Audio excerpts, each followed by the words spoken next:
Hey everybody, it's Susan with Pumpkin Hill Stampers. I have a Stampin' Show and Tell to share with you today. As you can see, I'm going to be using the painted glass stamp set. I'm also using the graceful glass Designer Vellum to create my card today. And I'm playing in the sketch challenge from Freshly Made Sketches. This is number 347. So here was their idea and here's what I came up with. So let me go ahead and show you how I put this card together. So I'm going to be using my blends to color the vellum pieces. And let me get the kit out. Okay, so it's really a pretty easy sample to make. So I decided to use a basic black card base, okay, because I thought with the stained glass kind of look to it, I kind of wanted that black edge. So I've got a liner for the inside. Then I have a piece of Daffodil Delight, which I've run through the Big Shot with the Garden Trellis folder. So I wanted some design on that. So that's going to become our card front. Then I picked from my vellum this circular pattern. Okay, I cut them in half. And then I cut them out of them with the biggest layering circle die. I also cut a piece of Whisper White to back it. And I actually cut those at the same time. So those are all pretty easy pieces. So let's go ahead. I'm going to stamp my expression here first. So I'm using Memento ink. Ink up my expression and put that down here. Okay, so that could be drying while we're working on our stained glass piece. As you can see, I've got that white circle for underneath. Now I always color my vellum on the back side. You can certainly color it on the front side. It's a little more vibrant, whatever side you have it inked on, but you can always put more than one layer on there as well to make it darker. So I've started these color pieces because I didn't want to take too long coloring with you while I'm doing the video today, but I am going to zoom in and show you how I'm going to finish this off. So when I saw this piece, I was thinking a sunburst in the center. Okay, so there's my sun. I'm going to go ahead and add a little more color to that. So after your vellum dries, you can always go back and put another layer on. So for example, if you've only purchased the light blends in your colors, just let it dry and then go back and do another layer of ink, and it'll just darken it up a little bit. So I started at the center with the yellow, and then I ended on the outside with my yellow, the Daffodil Delight. I decided I wanted an orange flower burst. So as you can see, I've edged my orange, and now I'm going to go back and color in my orange. And as you can see, that first layer has been shaded darker. So I'm going to have to go back and shade a second layer on these centers too. But I don't have to be so careful now that I edged it out. I can go with the bigger tip and just color them in. So I did edge them out with the finer tip end, and now I'm going back and painting them with the painter tip end.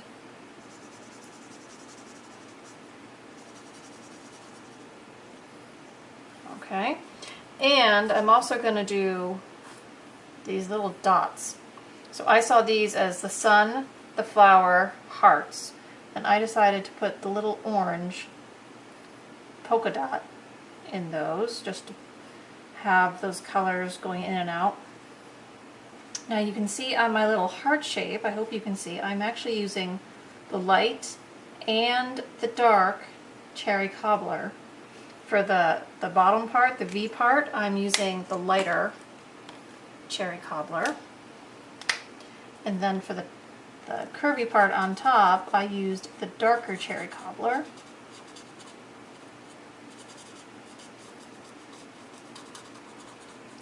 The nice thing about these vellums is that you can really use any color blends or our other markers to add color to them.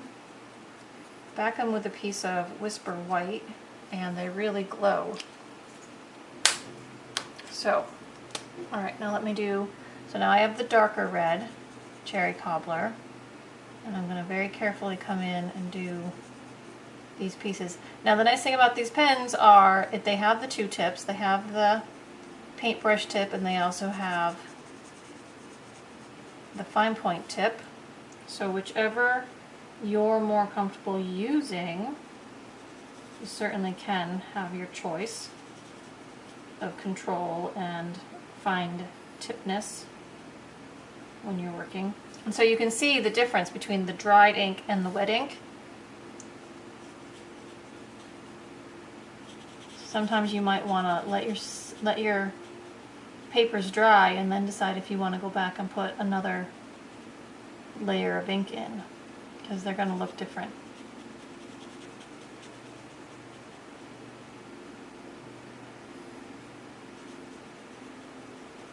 Alright, last one.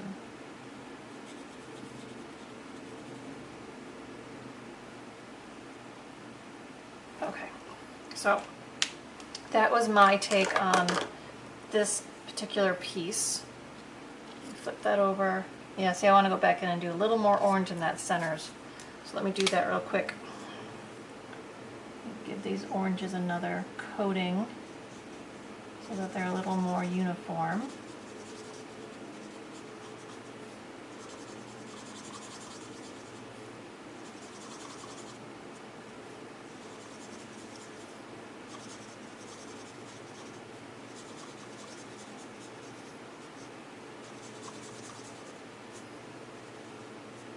Okay, so now let's go ahead and put our card together.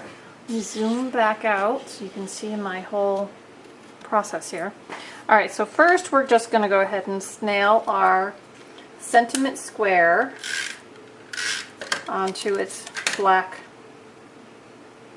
mounting piece. Okay, we're going to adhere the Daffodil Delight to the card front.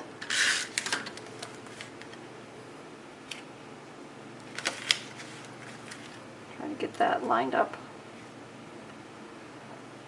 parallel with the edges. Okay, so there's that.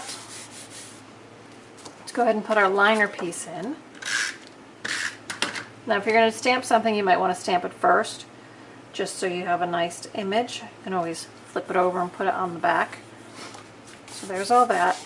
Now, to adhere these two layers together, so this is the side I put the ink on. Okay, so this is the side that's I'm going to have up. And this pattern vellum, the black is kind of shiny embossed, so by having the color underneath, when you flip it over, it really kind of looks like a stained glass window, just the way it's supposed to. Okay, so now I need some adhesive. So I'm just going to add some adhesive to my circle here.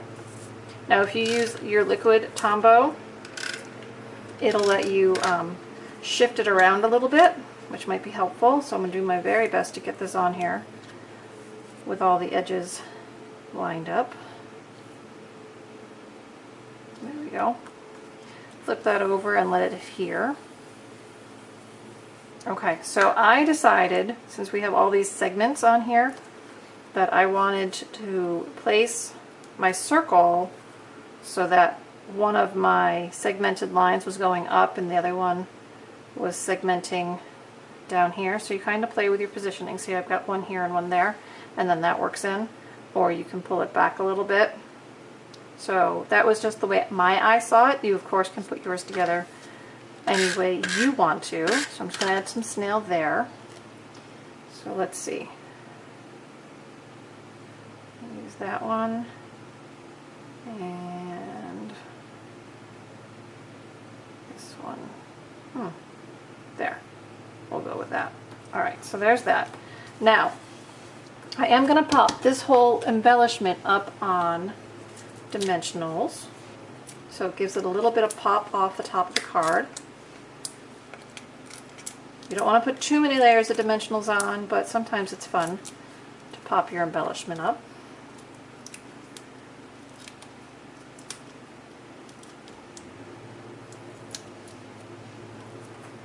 And I don't know about you, but I really like to color, so playing with these vellums is really kind of fun and relaxing.